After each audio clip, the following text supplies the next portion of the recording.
നമസ്കാരം. ക്ലോസ് എൻകൗണ്ടറിലേക്ക് വീണ്ടും സ്വാഗതം. നടി ഷീലയാണ് ക്ലോസ് എൻകൗണ്ടറിൽ. വളരെ നന്ദി മാഡം. നമസ്കാരം. ചെന്നൈയിൽ താമസം. ഇപ്പോൾ കേരളത്തിൽ കൊച്ചിയിൽ വന്ന് ഷീല കൊച്ചൗസേപ്പുമായി ചേർന്ന് ചിത്രപ്രദർശനം നടത്തുന്നു. കേരളത്തിലൊരു സജീവ സാന്നിധ്യമാകുന്നതിൻ്റെ തുടക്കമായിരിക്കുന്നു. ചില ചടങ്ങുകളിലൊക്കെ പങ്കെടുക്കുന്നു. ഒരു പൂ വിരിഞ്ഞതുപോലുള്ളൊരു സൗന്ദര്യം ഇപ്പോഴും നിൽക്കുന്നു. നോക്കട്ടെ എങ്ങനെയുണ്ടെന്ന്. ആദ്യം ഇവിടെ ഉള്ള ജീവിതം എങ്ങനെയുണ്ട്. ഇതുവരെയ്ക്കും ഞാനൊരു ഇവിടെയായിട്ട് ഇത്രയും കൊല്ലങ്ങളായിട്ട് ഞാൻ കേരളത്തിൽ താമസിച്ചിട്ടില്ല. വന്നു പോയിക്കൊണ്ടിരിക്കും. ഹോട്ടലുകളിലായിരുന്നു എൻ്റെ താമസം. ഇപ്പോഴാണ് ഒരു വീട്ടിൽ ഞാൻ താമസിക്കുന്നത്. അത് എങ്ങനെയുണ്ടെന്ന് നോക്കട്ടെ. കുറച്ച് നാളോടെ നോക്കാം. ചെന്നൈയിൽ വീടുള്ളപ്പോൾ തന്നെ ഊട്ടിയിലും മാറി മാറി താമസിക്കാറുണ്ട്. അതെ, ഊട്ടിയിൽ ഞങ്ങൾക്ക് വീടുണ്ട്, ചെന്നൈയിലും ഉണ്ട്. പക്ഷേ കേരളത്തിൽ എനിക്കൊന്നുമില്ല. ഇപ്പോഴാണ് ഇവിടെ ഒരു. എന്തുകൊണ്ടാണ് അങ്ങനെ കേരളത്തിനോടൊരു അകൽച്ച തോന്നിയത്? അകൽച്ച മലയാളിയുടെ മനസ്സിൽ എപ്പോഴുമുള്ളയാൾ അല്ലല്ല, അകൽച്ച തോന്നിയതല്ല. ഞങ്ങളൊക്കെ ആദ്യം ഞങ്ങൾ അഭിനയിക്കാൻ വന്നപ്പോൾ ഞങ്ങളെല്ലാവരും ചെന്നൈയിലായിരുന്നു. അതായത് തമിഴ്, തെലുങ്ക്, കന്നഡം, മലയാളം 4 ഭാഷക്കാർ അവിടെയായിരുന്നു. അപ്പോൾ ഞങ്ങൾക്കൊക്കെ കിട്ടുന്ന ഈ കാശുണ്ടല്ലോ, ഞങ്ങൾക്കൊക്കെ ബിസിനസ് എന്ത് ചെയ്യണമെന്നോ അങ്ങനെയൊന്നും അറിയില്ല. അപ്പോൾ ഞങ്ങളവിടെ ഞങ്ങൾക്ക് ആകപ്പാട് അറിയാവുന്നത് കിട്ടുന്ന കാശ് മുഴുവൻ ഞങ്ങൾ നിലങ്ങളായിട്ട് മേടിച്ചു. നിലം, പ്രോപ്പർട്ടീസ് അങ്ങനെ മേടിച്ചു. അപ്പോൾ ഞങ്ങൾക്ക് അവിടെയെല്ലാം ചുറ്റും ഞങ്ങളുടെ നിലങ്ങളാണ് അവിടെ ഉള്ളത് ഒരുപാട്. പിന്നെ അതിൽ വീടുകൾ കെട്ടി, വീടുകൾ വാടകയ്ക്ക് വിട്ടു. അപ്പോൾ അതാണ് ഞങ്ങളുടെ ഒരു ബിസിനസ്സായിട്ട് വെച്ചത്. അപ്പോൾ ഞങ്ങൾക്ക് പിന്നെ ഇവിടെ വരുന്നതെന്ന് വെച്ചാൽ വന്ന് ഷൂട്ടിങ്ങിന് വരുമ്പോൾ ഒക്കെ പ്രൊഡ്യൂസേഴ്സ് ഒന്ന് നല്ല ഹോട്ടൽസൊക്കെ എടുത്ത് നല്ല 5 സ്റ്റാർ ഹോട്ടൽസ് തരും. നല്ല സൗകര്യമാണ്. അല്ലെങ്കിൽ ഒരു വീടുണ്ടെങ്കിൽ ഞങ്ങളിപ്പോൾ ഷൂട്ടിങ് കഴിഞ്ഞ് വന്നുകൊണ്ട് ഞങ്ങൾ വൈകുന്നേരം വന്ന് ബെഡൊക്കെ വിരിച്ച് ആ സാധനങ്ങളൊക്കെ എടുത്ത് വെച്ച് നമ്മൾ തന്നെ താനെ പാലൊക്കെ കാച്ചി എടുത്ത് കുടിച്ച് ജോലിക്കാരുണ്ടെങ്കിൽ നമ്മളിതൊക്കെ നോക്കണ്ടേ. ഒരു ഹോട്ടലാകുമ്പോൾ ഞങ്ങൾക്ക് ആ പ്രശ്നങ്ങളൊന്നും ഇല്ലല്ലോ. അങ്ങനെ ആ സൗകര്യങ്ങളൊക്കെ നോക്കിയിട്ടാണ് ഞങ്ങൾ ഇങ്ങോട്ട് വരാതിരുന്ന് വന്നാലും ഹോട്ടലിൽ താമസിച്ചത്. ഇപ്പോൾ കേരളത്തിലേക്ക് വരണം എന്നുള്ളൊരു ആഗ്രഹം തുടങ്ങിയിട്ടുണ്ടോ? തോന്നി തുടങ്ങിയിട്ടുണ്ട്. അല്ല, കേരളത്തിലേക്കൊരു താമസം മാറ്റണം എന്ന നിലയിലേക്ക് ജീവിത രീതി മാറിയിട്ടുണ്ട്. ഇടയ്ക്ക് രാഷ്ട്രീയത്തിൽ ഇറങ്ങാനൊക്കെ ഒരു പദ്ധതിയും ഇതേ കേരളത്തിലൊരു മാറ്റം ഇങ്ങോട്ട് വരാനിരിക്കുകയാണ്. ഞാൻ മാധവിക്കുട്ടി എന്ന് പറയുന്ന ഒരു കേരളത്തിൽ നിന്ന് ഓടിപ്പോയ ആളാണ്. കേരളത്തിൽ കൊതുക് കൊണ്ട് സഹിക്കാൻ വയ്യ, മാലിന്യം കൊണ്ട് സഹിക്കാൻ വയ്യ എന്നൊക്കെ പറഞ്ഞിട്ട് ഓടിപ്പോയ ആളാണ്. ഞാനിപ്പോൾ അങ്ങനെയുള്ളൊരു സ്ഥലത്തേക്കാണ് വരുന്നത്. എനിക്കറിയില്ല എത്ര നാളിവിടെ നിൽക്കുന്നു, എങ്ങനെയാണെന്ന് എനിക്കൊന്നും അറിയില്ല. രാഷ്ട്രീയമെന്ന് ചോദിച്ചില്ലേ, രാഷ്ട്രീയത്തിൽ വാസ്തവത്തിൽ വരാനിരുന്നത് ഞാൻ എവിടെയെങ്കിലും ഒരു പ്രശ്നം എന്ന് വെച്ചേക്കോ. എന്നെ ഒരു നല്ല കാര്യം ചെയ്യുകയാണെങ്കിൽ ഇപ്പോൾ ഞാൻ ഒരു സ്ഥലത്ത് വെള്ളം വരുന്നില്ല, അല്ലെങ്കിൽ ഒരു സ്ഥലത്ത് ഒരുപാട് മാലിന്യങ്ങൾ കൊണ്ട് ഒരു വീട്ടിൻ്റെ മുൻവശത്ത് ഇട്ടു. ഇപ്പോൾ ഞാൻ ഷീല എന്ന നിലയ്ക്ക് പോയാലും കൂടെ അവർ ഷീല എന്ന് പറഞ്ഞിട്ട് അവർ പോവും. അപ്പോൾ ഞാൻ പറയും ഇതൊക്കെ ചെയ്യണമെന്ന് പറഞ്ഞാൽ അവരുള്ളവർ കേൾക്കോ? ആരും കേൾക്കത്തില്ല. ഒരു രാഷ്ട്രീയത്തിൻ്റെ പിൻബലം ഉണ്ടെങ്കിൽ അതിലെന്തെങ്കിലും ഒരു പൊസിഷൻ എനിക്കുണ്ടെങ്കിൽ ഞാൻ പറയും ഇത് ചെയ്യണം അത് ചെയ്യണം എന്ന് പറയുമ്പോൾ ചെയ്യും. അങ്ങനെ വിചാരിച്ചിട്ടാണ് ഞാൻ രാഷ്ട്രീയം എന്ന് വന്നത്. പിന്നെയാണ് രാഷ്ട്രീയം, എനിക്ക് രാഷ്ട്രീയത്തെ പറ്റി ഒന്നും അറിയില്ല. പിന്നെയാണ് ഞാൻ നോക്കാൻ തുടങ്ങിയത് എന്താണ് ഇത്, ആരൊക്കെയാണെന്ന് നോക്കുമ്പോഴേ എനിക്കങ്ങ് തല ചുറ്റി. വാസ്തവത്തിൽ ഇത്ര പ്രോബ്ലങ്ങളോ ഇത്ര കഷ്ടങ്ങളോ ഇത്ര പേരുടെ ഇടയ്ക്ക് ഞാൻ പോയി എന്തായിരിക്കും എൻ്റെ നില. പക്ഷേ ജയലളിത, ഇപ്പോൾ ഖുശ്ബു, പ്രേം നസീർ, ഞാൻ പറയട്ടെ അതൊക്കെ തമിഴ്നാട്, തെലുങ്ക്. മലയാളത്തിൽ ഇതുവരെയ്ക്ക് ആരെങ്കിലും രാഷ്ട്രീയത്തിൽ വന്ന് രക്ഷപ്പെട്ടിട്ടുണ്ട്? ഗണേഷ് കുമാർ. അത് അങ്ങേരെ അച്ഛൻ അങ്ങേര് ഒരു നടൻ എന്ന നിലയ്ക്കല്ല വന്നത്. അങ്ങേര് അച്ഛൻ ഒരു മന്ത്രി എന്ന നിലയിൽ അങ്ങേല് വന്നത്. KP ഗണേഷ് കുമാർ മാത്രം നടനാണെങ്കിൽ മാത്രം വരാനൊക്കില്ലായിരുന്നല്ലോ, വരാനൊക്കെയില്ല. കേരളത്തിൽ എന്താണ് അങ്ങനെ ഒരു? എനിക്കറിയില്ല. ഈ മിനിസ്റ്റർമാർക്കൊക്കെ ഒരു പേടിയാണെന്ന് തോന്നുന്നു. ഇപ്പോൾ സുരേഷ് ഗോപി വരുന്നു. ഇപ്പോൾ അങ്ങേര് സുരേഷ് ഗോപി എന്ന് പറഞ്ഞാൽ വന്നാൽ തന്നെ ആൾക്കാർ കൂട്ടവും ജനങ്ങളും ഇപ്പോൾ ഒരു 2 മന്ത്രിമാരിയിരിക്കുന്നു സംസാരിച്ചുകൊണ്ടിരിക്കുന്നു. ആ ഇടയ്ക്ക് ഒരു നടനോ നടിയോ വന്നാൽ എല്ലാവരും എഴുന്നേറ്റ് അയ്യോ വരുന്നോ എന്ന് പറഞ്ഞു പോയില്ലേ, തീർന്നു. അവർക്ക് ആ പേടിയാണോ എനിക്കറിയില്ല എന്താണെന്ന്. ശീലാമ്മ കോൺഗ്രസ് പാർട്ടിയിൽ വരിക എന്നുള്ളതായിരുന്നു. അതെ, കോൺഗ്രസ് പാർട്ടി എനിക്കത് മാത്രമേ അറിയുള്ളൂ. എനിക്ക് ഇന്ദിരാഗാന്ധി അറിയാം, നെഹ്റു എനിക്ക് കേട്ടിട്ടുണ്ട്, ഇന്ദിരാഗാന്ധി അറിയാം. കാരണം ഞാൻ ഇന്ദിരാഗാന്ധിയോട് സംസാരിച്ചിട്ടുണ്ട്, ഞാൻ അവരുടെ കൂടെ ഇരുന്ന് ഭക്ഷണം കഴിച്ചിട്ടുണ്ട്. അങ്ങനെ അവരെൻ്റെ ഏത് പടത്തിനാണെന്നറിയാം, ചെമ്മീൻ പടത്തിൻ്റെ അവാർഡ് മേടിക്കാൻ പോയപ്പോൾ അപ്പോൾ അവരെന്നോട് പറഞ്ഞു അയ്യോ ഞാൻ ആ ബുക്ക് വായിച്ചിട്ടുണ്ട്. ഞാൻ വിചാരിച്ചു എൻ്റെ മനസ്സിൽ ആ ക്യാരക്ടർ കറുത്ത വടിയൊത്തൊരു പെണ്ണായിരിക്കും. പക്ഷെ എത്രയും വെളുപ്പാണോ നിങ്ങൾ, ഞാൻ ഇങ്ങനെ എങ്ങനെ ഇത് പൊരുത്തപ്പെട്ടു? I must see the movie, I will see tomorrow എന്ന് പറഞ്ഞു അവർ. അപ്പോൾ എനിക്ക് അവരെയൊക്കെ അറിയാം. അല്ല, ഞാൻ ചോദിക്കുന്നത് കോൺഗ്രസ് രാഷ്ട്രീയത്തിലേക്ക് വരാൻ ആഗ്രഹിച്ചു, അത് പ്രഖ്യാപിക്കുകയും ചെയ്തു. കാരണം എനിക്ക് ഉമ്മൻചാണ്ടിയോട് നിഷ്കളങ്കനായ ഉമ്മൻചാണ്ടി എനിക്ക് ഒരു ഇഷ്ടമാണ്. കാരണം എനിക്ക് അങ്ങേരെ പറ്റി ഒരു വലിയ കോസിപ്പോ അല്ലെങ്കിൽ അങ്ങേരെ പറ്റി ഒരു പറഞ്ഞു ഒന്നും ഞാൻ കേട്ടിട്ടില്ല. അങ്ങേരെ ഒരു കാരണമായിരുന്നു. പക്ഷെ ആരും വിളിക്കുന്നില്ല. ഞാൻ അങ്ങോട്ട് പോയി ഞാൻ പോയി നിൽക്കാനൊക്കോ? അതിൻ്റെ ആവശ്യം എനിക്കില്ല. എൻ്റെ ആവശ്യം എന്ന് വെച്ചാൽ എന്തെങ്കിലും നല്ല കാര്യങ്ങൾ ചെയ്യണം. അവർക്ക് എന്നെ ആവശ്യമില്ലെങ്കിൽ ഞാൻ എന്തിനാ പോകുന്നത്? ഞാൻ എത്ര പ്രാവശ്യം പറയാനൊക്കും? അപ്പം മനസ്സിലായി, നസീർ മുതൽ ആ കാലം മുതൽ ഈ കാലം വരയ്ക്കും സിനിമയിൽ പോയിട്ട് ആ കാലത്തില്ലേ, അപ്പൊക്കെ എനിക്ക് രാഷ്ട്രീയം എന്താണെന്നേ അറിയില്ല. ഒരു പേപ്പറിൽ എഴുതി കൊടുത്തു. അപ്പോൾ രാമുകാരിയായിട്ടായിരുന്നു എന്തോ ഒരു സ്ഥലത്ത് മത്സരിച്ചത്. ഏതോ ഷൂട്ടിംഗ് ഇടയിൽ പോയി ഞാൻ ആ പേപ്പർ നോക്കി ഇങ്ങേർക്കൊക്കെ വോട്ടിടണം എന്നൊക്കെ പറഞ്ഞ് പ്രസംഗിച്ചു. അപ്പോൾ എനിക്കൊന്നും അറിയില്ല. കുറച്ചുകൂടി രാഷ്ട്രീയക്കാർ സഹകരിച്ചിരുന്നുവെങ്കിൽ, കോൺഗ്രസ് നേതാക്കൾ സഹകരിച്ചിരുന്നുവെങ്കിൽ കേരളത്തിൽ വന്ന് രാഷ്ട്രീയ പ്രവർത്തനം നടത്തുമായിരുന്നു. പക്ഷേ അതിനുവേണ്ടി ബുദ്ധിമുട്ടാൻ തയ്യാറുണ്ടോ? ബുദ്ധിമുട്ടാൻ തയ്യാറായിരുന്നു ഞാൻ. കാരണം ജനങ്ങൾക്ക് വേണ്ടി, മനുഷ്യർക്ക് വേണ്ടി, എന്നെ ഞാനാക്കിയ എൻ്റെ കേരളത്തിന് വേണ്ടി, എനിക്ക് പെണ്ണുങ്ങൾക്ക് വേണ്ടി. അത് നിലവിലുള്ള നേതാക്കൾക്ക് ഒരവസരം നഷ്ടപ്പെട്ടു പോകുമോ എന്ന നിലയിൽ ഷീലാമ്മയെ തടഞ്ഞതാണോ ആരെങ്കിലും? ആരും തടഞ്ഞില്ല, ആരും മുൻവന്നില്ല. അതിനെപ്പറ്റി ആരും ശ്രദ്ധിച്ചില്ല. ശ്രദ്ധിക്കാത്തതുപോലെ അഭിനയിച്ചോ, ശ്രദ്ധിച്ചില്ലയോ, അല്ലെ പേടിയാണോ, ഞാൻ വന്നാൽ അവർക്ക് പേടിയാണോ എന്തൊന്നും എനിക്കറിയില്ല. വ്യത്യസ്ത മേഖലകൾ കൈകാര്യം ചെയ്തിട്ടുണ്ടല്ലോ. ഒരു നടി എന്നുള്ള നിലയിൽ മാത്രമല്ല, പുസ്തകം എഴുതുമായിരുന്നു, ചിത്രം വരയ്ക്കുന്നു, 2 സിനിമകൾ സംവിധാനം ചെയ്തിട്ടുണ്ട്, 3 പടം സംവിധാനം ചെയ്തിട്ടുണ്ട്. അപ്പോൾ സ്വാഭാവികമായും സാമൂഹിക രാഷ്ട്രീയ പ്രവർത്തനത്തിലും വ്യവഹരിക്കണം. അതുകൊണ്ട് എനിക്ക് എല്ലാം ഒന്ന് കാണണം. എല്ലാം എൻ്റെ ജീവിതത്തിൽ ഈ ഒരു ജന്മത്തിൽ തന്നെ എല്ലാം ഒന്ന് മനസ്സിലാക്കണം, എല്ലാം ഒന്ന് അറിയണം. നല്ല വസ്ത്രങ്ങൾ, നല്ല മാല, അതൊക്കെ നല്ല ഒബ്സഷനാണല്ലേ? അതിങ്ങനെ മാറി മാറി ഞാനൊരു പെണ്ണല്ലേ, അപ്പോൾ പെണ്ണാവുമ്പോൾ അതൊക്കെ സാധാരണ ഉണ്ടാവും. എനിക്ക് കുറച്ചും കൂടെ കൂടുതൽ ഞാൻ വരയ്ക്കുന്ന ഒരു സ്ത്രീയാണ്. കലാപരമായിട്ട് എനിക്ക് കുറച്ചും കൂടെ ടേസ്റ്റ് ഉണ്ട്. ജയലളിത ആ കാലഘട്ടത്തിൽ, അതായത് നിങ്ങൾ രണ്ടുപേരും ഒന്നിച്ച് അഭിനയിക്കുമ്പോൾ നിങ്ങൾ നല്ല സുഹൃത്തുക്കളായിരുന്നു അല്ലേ? ജയലളിത ഒരു മാതൃകയായി. ജയലളിത ഉണ്ടല്ലോ, എൻ്റെ വീട്ടിൽ ഞാനാണ് എനിക്ക് മാനേജറില്ല, ഞാനാണ് മാനേജർ. എൻ്റെ വീട്ടിൽ എന്ത് കറി വെക്കണമെന്ന് ഞാനാണ് തീരുമാനിക്കുന്നത്. എൻ്റെ അമ്മയ്ക്ക് സുഖമില്ലാതെ കിടപ്പായിരുന്നു. എൻ്റെ സിസ്റ്റർ ബ്രദേഴ്സൊക്കെ സ്കൂളിൽ പോയ അവൻ്റെ റിപ്പോർട്ടിൽ ഞാനാണ് കയ്യെഴുത്തിടുന്നത്. എനിക്ക് ഇൻകം ടാക്സിൻ്റെ കാര്യങ്ങൾ ഞാനാണ് നോക്കുന്നത്. അപ്പോൾ ആ ജയലളിത എന്നോട് ചോദിച്ചിട്ടുണ്ട്, അയ്യോ ഷീലാ നീ എപ്പോഴും ഇതെല്ലാം சேர்ந்து ഒന്നാ പാക്കറേ.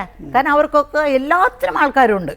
അവരൊക്കെ വലിയ ലെവലല്ലേ. തമിഴെന്ന് പറയുമ്പോൾ വലിയ നടി, എംജിആറിൻ്റെ സപ്പോർട്ട് വേറെ. എംജിആറിൻ്റെ സപ്പോർട്ട് ഉള്ളതാണ് അവർക്ക് ഇത്രയും വലിയൊരു നടി ഒരു ബാലകൃഷ്ണപിള്ളയുടെ കാര്യം പറഞ്ഞതുപോലെ എംജിആറിൻ്റെ സപ്പോർട്ട് ഉള്ളത് കൊണ്ട് മാത്രമാണോ യഥാർത്ഥത്തിൽ ജയലളിത രാഷ്ട്രീയത്തിൽ? അവർ ഷീസ് ഒരു സ്ട്രോങ് ലേഡി. ഞാനും അവരും ഒരേ സമയത്താണ് വീട് വെച്ചത്. ഞാൻ വീട് വയ്ക്കുമ്പോൾ എനിക്ക് എൻ്റെ വീട്ടിൽ ഞാൻ ഫ്രണ്ടിൽ വാട്ടർഫാൾസ് വെച്ചു. ഇങ്ങനെ ഒരു വാട്ടർഫാൾസ്, പിന്നെ ലിഫ്റ്റ്. അന്നത്തെ കാലത്തൊക്കെ ആരെയും ലിഫ്റ്റ് വയ്ക്കത്തില്ല, ലിഫ്റ്റ്. അങ്ങനെയൊക്കെയുള്ള എൻ്റെ വീട് ഭംഗിയാക്കാനായിട്ട് കലാപരമായിട്ട് ഞാൻ നോക്കി. പക്ഷേ ജയലളിത എന്താണെന്നറിയോ, അവരുടെ വീട്ടിൽ ഒരു വലിയ ഒരു 30 അടിക്ക് 30 അടി ഒരു ലൈബ്രറിയാണ് അവരുണ്ടാക്കിയത്. She use to read so much. അവർ അന്ന് കാലത്ത് പോലും സെറ്റിലൊക്കെ വരുമ്പോൾ അവർ വായിച്ചുകൊണ്ടിരുന്നതൊക്കെ വലിയ വലിയ വലിയ രാഷ്ട്രീയക്കാർ, ലെനിൻ്റെയും ഇവൻ്റെയൊക്കെ അവരുടെ ജീവിത ചരിത്രം. അവർ വളരെ ഞങ്ങൾ രണ്ടുപേരും ഞാൻ പറയുകയാണ് ഒരു 14-15 വയസ്സിൻ്റെ കാര്യങ്ങളാണ് ഞാൻ പറയുന്നത്. ഇപ്പോൾ ആ കാലം മുതൽ അവരതാണ് വായിച്ചുകൊണ്ടിരുന്നത്. എന്തുകൊണ്ട് ജയലളിത ഒരു അടുത്ത സുഹൃത്തായിട്ട് പോലും അണ്ണാ DMK-യിൽ ചേർന്ന് പ്രവർത്തിക്കാൻ കഴിഞ്ഞില്ല? ഞാനൊരു മലയാളിയായിട്ട് അവിടെ പോയിട്ട് എന്ത് ചെയ്യാനാണ്? മലയാളിയായിരുന്നു. അല്ല, മലയാളിയോട് അണ്ണ അങ്ങനെ എനിക്ക് അപ്പുറം അങ്ങനെ തോന്നിയില്ല. എനിക്ക് ഇവിടെ വന്ന് ചെയ്യണമെന്ന് എനിക്ക് ഒരാഗ്രഹം ഉണ്ടായിരുന്നു.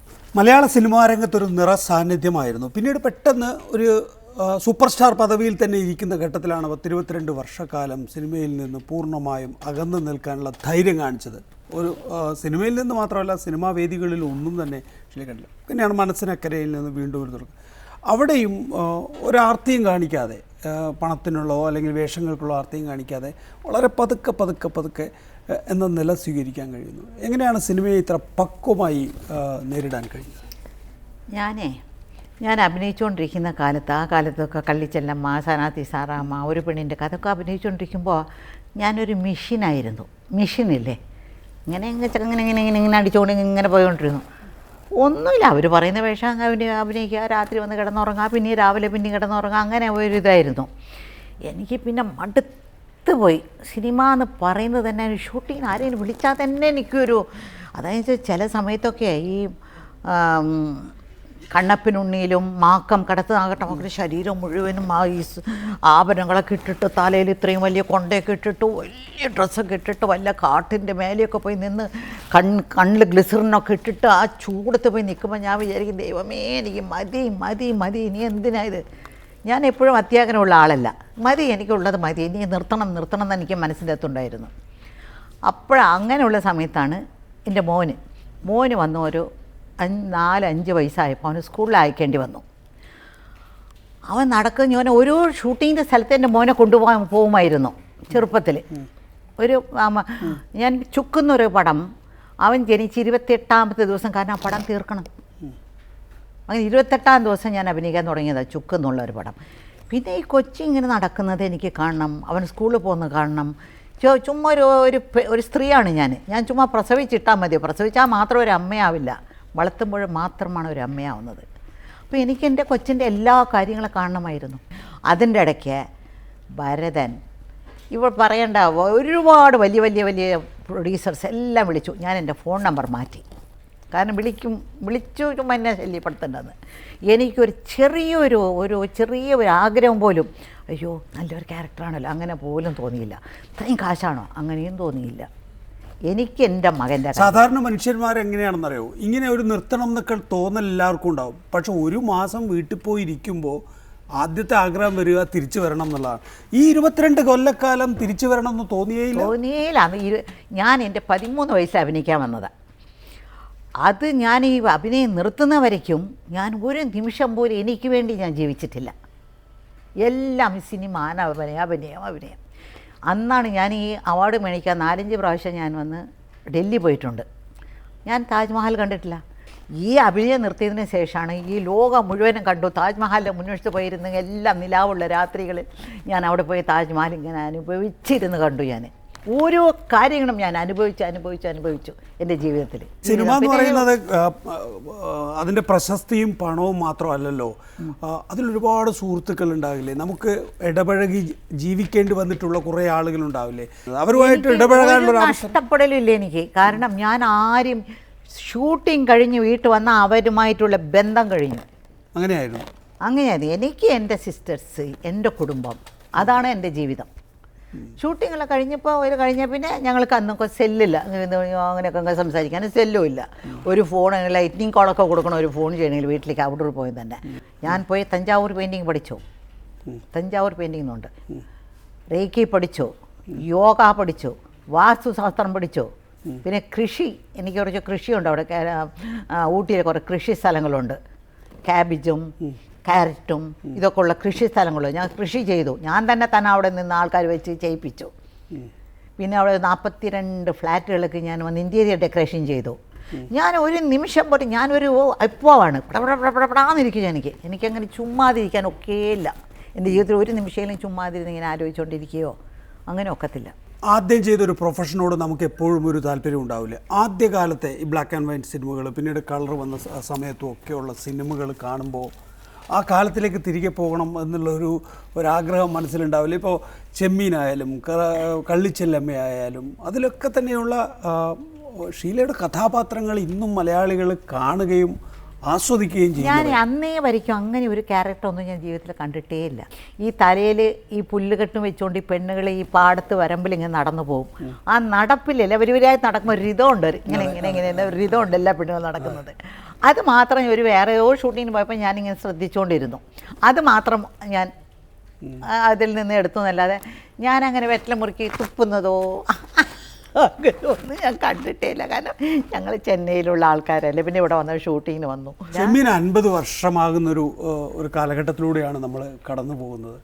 50 വർഷം കഴിഞ്ഞിട്ട് ഇന്നും അതൊരു ഇതിഹാസ തുല്യ സിനിമയായി തുടരുന്നു. അങ്ങനെ വിചാരിച്ചിരുന്നു അന്ന് ആ സിനിമയുടെ ഷൂട്ടിംഗ് നടക്കുമ്പോൾ വലിയ പടമാണ്? അങ്ങനെയൊന്നും വിചാരിച്ചിട്ടില്ല. പക്ഷെ അതിന്റെ ക്രൂ ഒക്കെ വിദേശങ്ങളിൽ നിന്ന് വിദേശം വലിയ ആൾക്കാരാണ്, അതാണ്.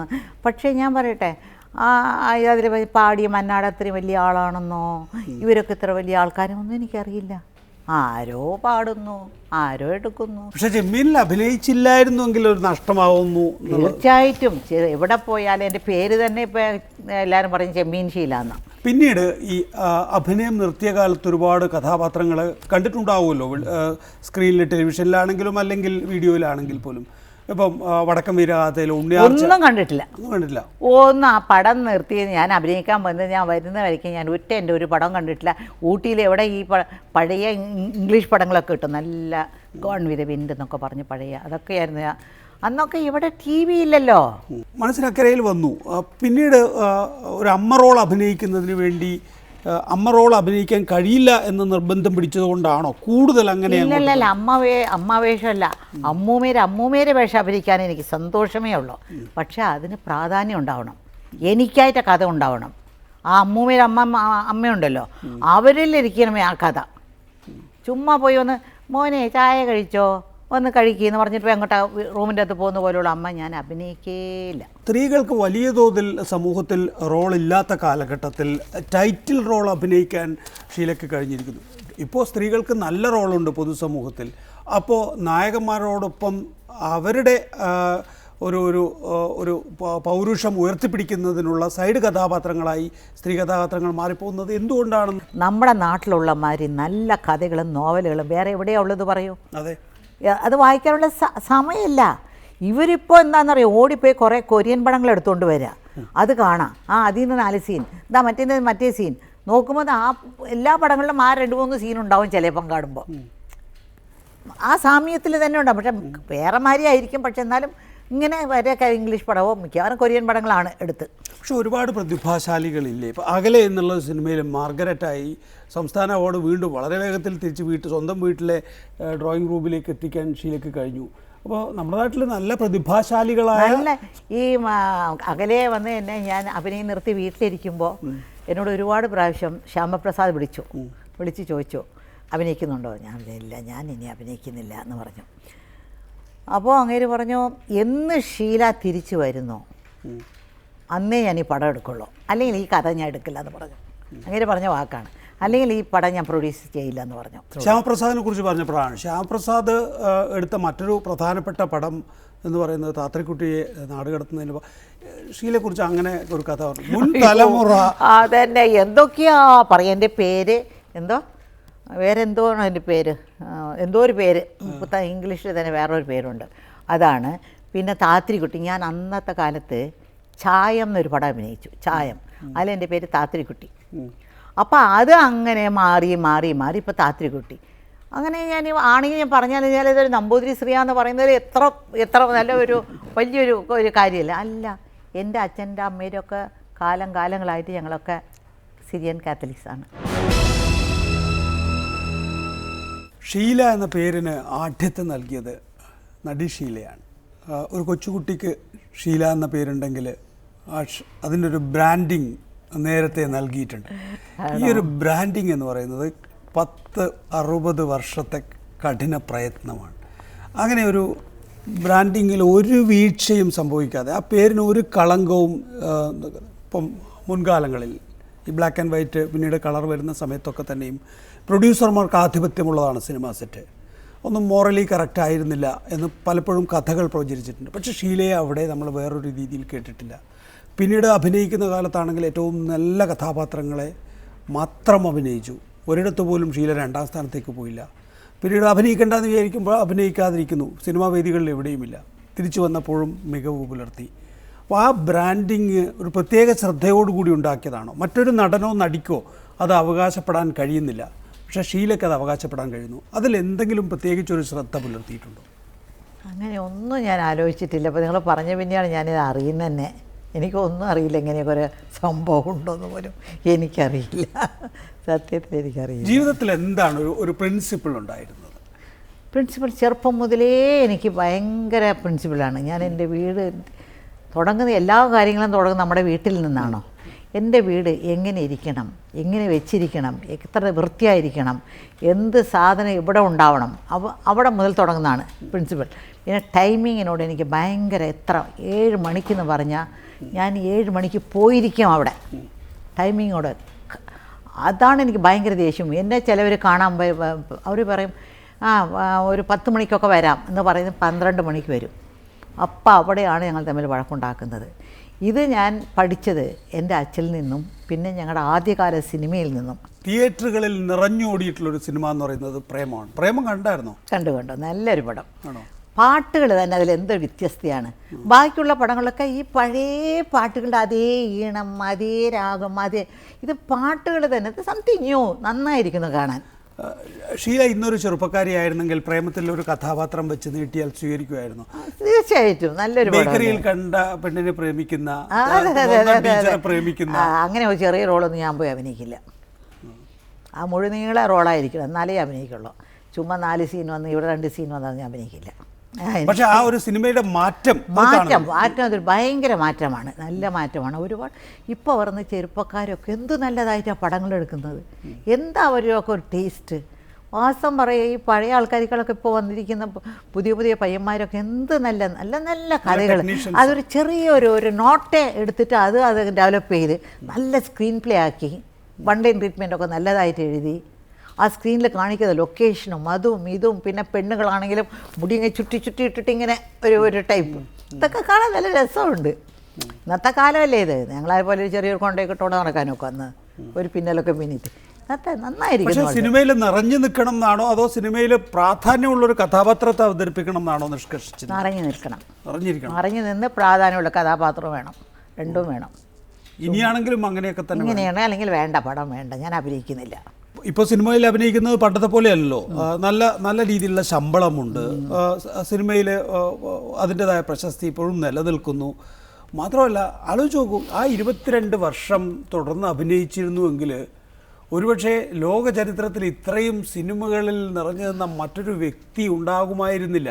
ഞാൻ പറയട്ടെ, മറ്റൊരു വ്യക്തി ഉണ്ടാകുമായിരുന്നു. പക്ഷേ ഷീല എന്നുള്ളൊരു സ്ത്രീയുടെ ജീവിതം നഷ്ടപ്പെട്ടു പോയി. ഞാൻ ഇന്നലെ നിങ്ങളൊക്കെ പോകുന്നു, നിങ്ങൾക്ക് ഒരു ജീവിതമുണ്ട്, എനിക്കൊരു ജീവിതം വേണ്ടേ?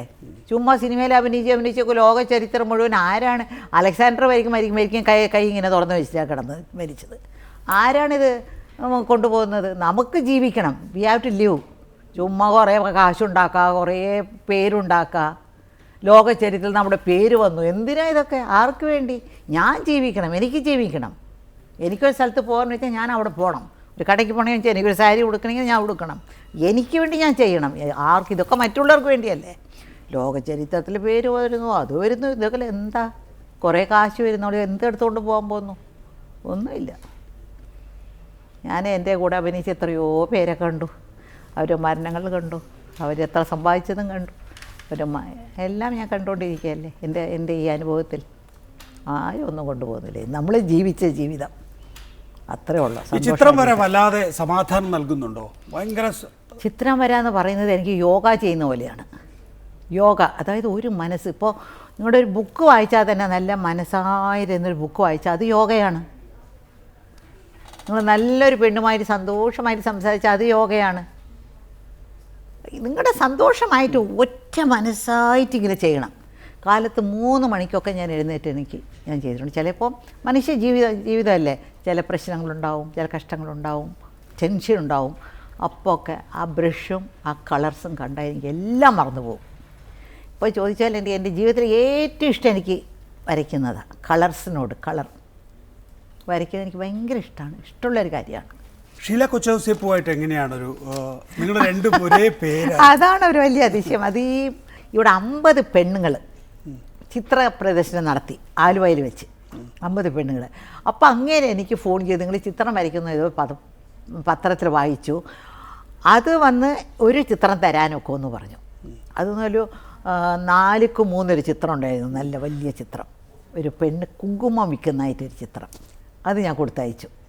ചുരുട്ടി അവരൊന്ന് ഇവിടെ ഫ്രെയിമൊക്കെ ചെയ്ത് വെച്ചു. അത് നല്ലൊരു വിലയ്ക്കും പോയി ആ ചിത്രം. വളരെ നന്ദി. വളരെ സന്തോഷമുണ്ട് നിങ്ങളോട് സംസാരിച്ചു. Thank you so much.